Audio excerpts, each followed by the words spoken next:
Here's a fun word and context question about French monarchs.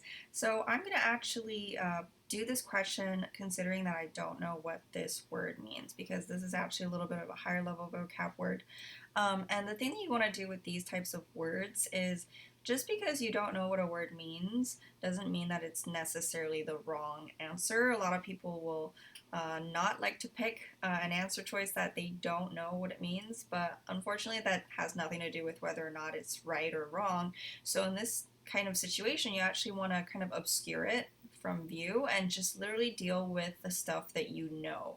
And this also goes for any words that you see in the passage that you don't know.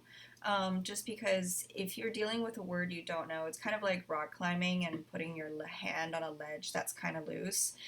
If you put your hand on a ledge that's kind of loose, it's going to make you fall. So every single step that you take in problem solving on this test, you want to make sure that your justification or your evidence is pretty solid. So you always want to stick to things you actually know 100%. And that's actually the case in every single question. You're going to find evidence that you understand. The SAT is going to put hard words in there, but it's also going to put other ways around it. It's going to put vocabulary that you're going to know. So for example, let's use our neighbor strategies, if anybody remembers.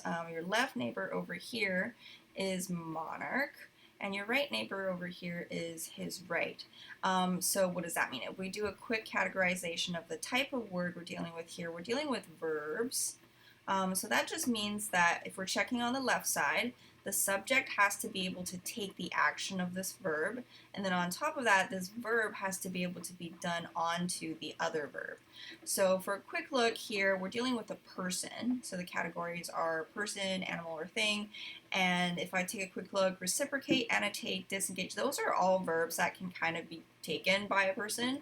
So I'm going to kind of throw out this left neighbor over here and focus more on the right neighbor.